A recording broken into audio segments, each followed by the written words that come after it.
بہت بہت شکریہ قاسم, ویلکم ٹو دا شو. بہت شکریہ. پیرنٹس دیکھیے وہ بھی تو چاہتے ہیں کہ ایک ہمارا جو معاشرتی رویہ ہے ہمارے دین کے مطابق, شریعت کے مطابق, کلچر کے مطابق بچے آگے بڑھیں. اس میں اب مثال کے طور پہ بچہ کوئی ایسی بات کرے جس میں پیرنٹ کو لگتا ہے کہ نہیں مجھے اس کی تربیت سازی کے لیے اس کو نگیٹ کرنا ہی کرنا ہے. مثال کے طور پہ عید کا دن ہے اور بچے کو آپ نے لے کے کسی بزرگ کے گھر جانا ہے, دادا دادی سے ملوانا ہے. اب بچہ نہیں چاہ رہا, اس طرح سے ڈریس اپ ہونا نہیں چاہ رہا, اس طرح سے پیار کرنا نہیں چاہ رہا, دوسروں سے ملنا نہیں چاہ رہا, لیکن ہم اس کو فورس کر رہے ہیں. اور وہ اگر کہتا ہے مجھے اچھا نہیں لگ رہا تو اس کو کہتے ہیں ایسا نہیں بولتے.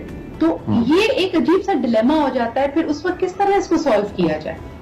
سدرا بہت بہت شکریہ. گزارش یہ ہے کہ سب سے پہلے ہم سب کو یہ جان لینا چاہیے کہ سچ سننے والی چیز ہے اور سچ ایک طاقتور چیز ہے.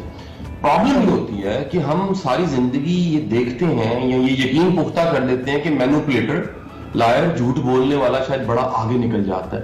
جب یہ ہم نے کہیں اسٹیبلش کیا ہوتا ہے تو سچ کی طاقت کو ہم نہیں مانتے. سچ وہ بول سکتا ہے اور سچ کا پرچار وہ کر سکتا ہے اور بچوں کو سچ بولنا وہ سکھا سکتا ہے جس کو پتا ہے کہ سچ طاقتور کتنا ہے. میں اسے گناہ ثواب سے آزاد ہو کے بات کرنا چاہ رہا ہوں کہ سچ بولنے والے کی جو کریڈیبلٹی ہے وہ اتنی پاورفل ہے کہ جس طرح بینک میں بہت بڑا بینک بیلنس پڑا ہو تو آپ کو کانفیڈنس ہوتا ہے کہ یار میرے پاس پاور آف پرچیز ہے, میں کہیں جاؤں تو میرے بینک میں تو پیسے پڑے ہوئے ہیں. اسی طرح اگر آپ کے نام آپ کی ذات کے ساتھ یہ جڑا ہوا ہے کہ یار آپ سچے انسان ہیں, آپ ایک کھڑے انسان ہیں, آپ جھوٹ نہیں بولتے, آپ جو کہتے ہیں وہ سچ اور حق پہ مبنی بات ہوتی ہے, تو آپ اندازہ کیجئے کہ ساری زندگی نوکری ہے یا کاروبار, ہزار اپرچونٹیز اور ہزار طرح کے لوگ آپ سے جڑنا چاہیں گے آپ کی اس کریڈیبلٹی کی وجہ سے, اور جتنے نئے مواقع پیدا ہوں گے. مسئلہ یہ ہوتا ہے کہ ہم کہیں نہ کہیں ارد گرد دیکھتے ہیں جو مینوپولیٹرز ہیں, جو بڑے چلاک ہیں, ان کو نتیجے مل رہے ہیں. سدرا کوئی بھی چلاک جھوٹا مینوپولیٹر وقتی نتیجہ لے سکتا ہے, لانگ ٹرم میں وہ فیل ہو جاتا ہے. ہمیشہ سچا 16 آنے کھری بات ہے آپ کی, لیکن اگر میں ایک اور سوال پھر اس حوالے سے کروں, پیرنٹس کے سامنے تو مسئلہ یہ بھی ہوتا ہے کہ بچہ اگر منہ پھاڑ کر, جس کو کہتے ہیں نا بغیر ادب و لحاظ کے, کوئی لگی لپٹی بات دیے بغیر اگر سچ بول دے تو پھر بعد میں اس کو ڈانٹ پڑتی بیٹا اتنا بھی سچ صحت کے لیے اچھا نہیں ہوتا.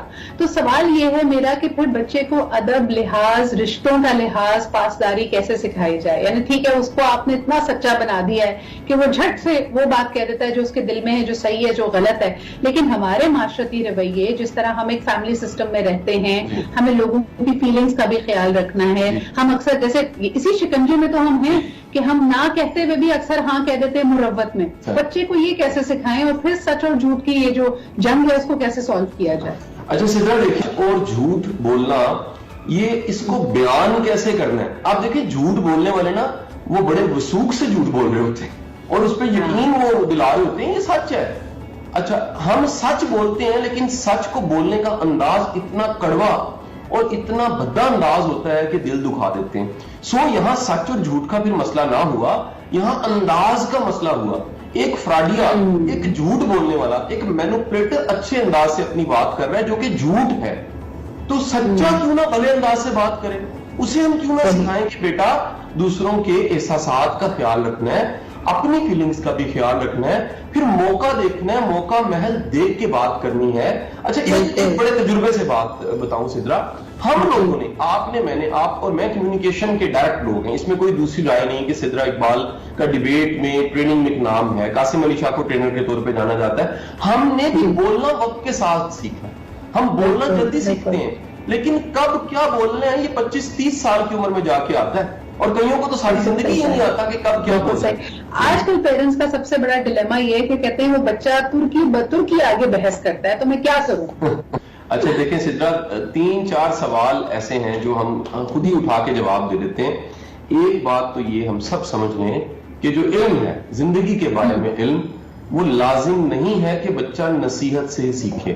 آپ نے, میں نے, ہم سب جو پروفیشنلز اس وقت پینل پہ موجود ہیں, ہم نے سارا علم والدین سے وراثت میں نہیں لیا. ہم نے تجربے کیے, تجربے کرنے کے بعد مار کھائی, اور مار کھانے کے بعد ہم آگے بڑھ گئے. خدشے ہزار تھے لیکن وہ خدشے پورے نہیں ہوئے, اللہ نے کرم کیا اور ہمیں کامیابی ملی. وہ علم جو آپ کے تجربے اور مشاہدے کی بنیاد پہ آپ کو ملتا ہے, اس پہ آپ کو یقین اور اعتماد بھی زیادہ ہوتا ہے. سو آپ اگر اوور پروٹیکٹڈ رکھتے ہیں اور ہر چیز نافذ کرتے ہیں اور اپنی اینک سے زندگی اور دنیا کو دیکھنے کو آپ انکریج کرتے رہتے ہیں اور ہر وقت اپنا تجربہ مسلط کرتے ہیں، اپنا علم مسلط کرتے ہیں، تو بچے میں انیشیٹو کا کانفیڈنس ختم ہو جائے گا، بچہ آغاز نہیں کر سکے گا۔ میں نے وہ تمام کے تمام بچے پڑھانے کے 22 سال میں سدرا ان بچوں کو ترقی کرتے گرو کرتے نہیں دیکھا جن میں انیشیٹو نہیں تھا، اور جب میں نے ڈھونڈا انیشیٹو کیوں نہیں تھا تو وہ مام چائلڈ تھے یا فادر چائلڈ تھے، وہ اتنے بڑے کے نیچے دبے ہوئے تھے کہ ان کی شخصیت دبی اور وہ کچھ کر نہیں سکے۔ اب دوسری بات یہاں پر آ جاتی ہے، سوال یہ ہے بچہ آپ کو فالو کیوں کرے؟ آپ کو فالو کیوں کرے؟ صرف اس بنیاد پہ کہ آپ ماں ہیں یا باپ ہے؟ کیا آپ کا واقعی ایک لیڈر والا ایک باپ والا رویہ ہے؟ کیا واقعی آپ کا ماں والا رویہ ہے؟ صرف بدقسمتی سے آج کے والدین نا وہ سمجھ بیٹھے ہیں کہ شاید روٹی پکا کے دینے کا اور دفتر جا کے پیسے کما کے لانے کا نام ماں باپ ہے۔ بچوں کو اپنے ساتھ جوڑنا، اپنے سے کنیکٹ کرنا، ان کو سننا، ہم کہتے ہیں بچوں کو نصیحت کرنے کا نام پیرنٹنگ ہے، میں کہتا ہوں بچوں کا کتھارسس بھی ضروری ہے، ان کو سننا چاہیے، ان کا کبھی کان بنے، ان کے لیے کبھی کن بنے، وہ کبھی اپنا غم ہلکا کر لیں، آپ سے شیئرنگ کریں، ہم ان کی سنتے نہیں ہیں۔ قاسم، آپ سے سوال کرنا چاہوں گی، اس وقت بہت سارے پیرنٹس فائنینشیل ڈیفیکلٹی سے گزر رہے ہیں، ہمارے یہاں رشتوں میں آپسی تناؤ بھی ایک حقیقت بنتا جا رہا ہے، یعنی والدین کے آپسی رشتہ بھی کئی دفعہ میرے خیال میں بہت سارے فرکشنل ایریا سے گزرتا ہے۔ ایسی صورتحال میں گھر کو کس حد تک نارمل رکھا جا سکتا ہے؟ بچہ اسی جگہ رہتا ہے، وہ ایک انٹیلیجنٹ بینگ ہے، وہ چیزوں کو سمجھ رہا ہے، بھانپ رہا ہے، کس حد تک پیرنٹس سچ بول سکتے ہیں اپنے بچے سے اور یہ نہ سمجھے کہ بچہ بہت نازک ہے، اس کی نفسیات پہ، اس کے ذہن پہ برا اثر پڑے گا؟ اس کو کیسے نیویگیٹ کریں آپ کے خیال میں؟ سدرا، میرا خیال ہے روٹی سے زیادہ اور اچھے اسکول سے زیادہ، بہترین گاڑی اور بڑے سے گھر سے زیادہ ماں باپ کا رشتہ مضبوط ہونا ضروری ہے۔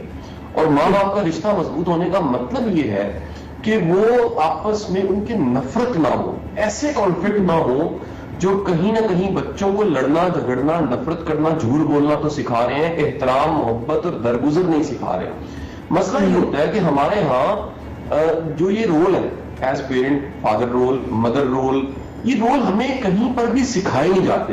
آپ اگر دفتر میں جاتے ہیں تو پہلی کو کیونکہ ریوارڈ ملتا ہے تنخواہ کی شکل میں، کاروبار کرتے ہیں، آپ کی اچیومنٹ ہوتی ہے، آپ کا بزنس کامیاب ہوتا ہے، پیسے آ جاتے ہیں، اس ریوارڈ کی وجہ سے آپ اپنے کلائنٹ کے مطابق، اپنے باس کے مطابق، اپنے دفتر کے مطابق ہو جاتے ہیں۔ بچوں یا پیرنٹنگ کے حوالے سے دیکھا جائے تو اس میں ریوارڈ جا کے ملتا ہے 20-25 سال کے بعد۔ ایسے کئی بچے ہیں جن کو دبا کے سختی سے کسی نے سخت رکھ کے بڑا تاقیدار رکھا ہوا اور بعد میں وہ انتہائی بھیانک حد تک بگڑ گئے۔ اور میں نے کئی ایسے بچے دیکھے ہیں جو بڑے شرارتی ہیں، اوور ایکٹیو ہیں، بڑے پارٹیسپیٹ کرتے ہیں، والدین ناک میں دم کیے ہوئے تنگ ہیں، لیکن آنے والے سالوں میں بچے کامیاب ہو گئے۔ یہ فصل دھنیا کی فصل نہیں ہے، یہ گوبھی کی فصل نہیں ہے، یہ آلو کی فصل نہیں ہے کہ چند ماہ میں تیار ہو جائے۔ یہ فصل تیار ہوتی ہے 20-22-25 سال کے بعد جا کے پتہ لگتا ہے کہ بچے میں، مثلا اگر میں نے پیرنٹس کے جھگڑے نہیں دیکھے تو میں جس نے جھگڑے نہیں دیکھے اور جس نے جھگڑے دیکھے ہیں، دونوں کی پرسنالٹیز میں فرق ہوگا۔ انسیکیورٹی ایک میں بہت زیادہ ہوگی، جس نے جھگڑے دیکھے وہ انسیکیور ہوگا، وہ ڈرا ہوا ہوگا، وہ اطمینان میں نہیں ہوگا، اس میں ایک ٹرسٹ کا فیکٹر نہیں ہوگا، اور جب بھی یہ نہیں ہوگا اس کی شخصیت بڑی نہیں بن پائے گی۔ قاسم، آخر میں 2 جملے آپ سے بھی پوچھنا چاہوں گی کہ سچ اور جھوٹ کے بیونڈ راز یعنی سیکرٹس رکھنا اور یہ کہنا کہ یہ ہمارا فیملی کا سیکرٹ ہے، یہ باہر نہیں بتایا جا سکتا، یہ بھی تو بچے کو سپلٹ کر دیتا ہے۔ اس پہ آپ کی رائے اور پھر اس کے بعد ہم کلوزنگ کی طرف بڑھیں گے۔ اچھا دیکھیں، یہ جو ہمارے ہاں نا پنجابی میں اس کو کہتے ہیں پیٹ کا مضبوط ہونا، ہم پنجابی میں سے اس کو ٹیڈ کہتے ہیں، لیکن پیٹ کا مضبوط ہونا بڑا مناسب ہے۔ کچھ لوگ راز رکھ سکتے ہیں، یہ پورا ایک پرسنالٹی ٹائپ ہے، یعنی یہ بنتی ہے، ایک دن میں نہیں بنتی، حالات و واقعات کے ساتھ بنتے بنتے کچھ لوگ راز رکھنے کے ایکسپرٹ ہوتے ہیں، بڑے مضبوط ہوتے ہیں، اور کچھ لوگوں کے کمال یہ ہوتا ہے کہ وہ ساتھ کہتے ہیں کہ ہے یہ راز اور میں صرف آپ کو بتا رہی ہوں، پورے شہر کو اس طرح بتاتے ہیں کہ یہ راز ہے، لیکن آپ نے کسی کو نہیں بتانا اور وہ کرتے کرتے پورے شہر کو ہم نے بتا دیا ہوتا ہے۔ دیکھیں اگین یہ ایک پرسنالٹی کا فالٹ ہے، یعنی آپ اتنے کمزور ہیں کہ آپ ایک بات کی حفاظت نہیں کر سکتے۔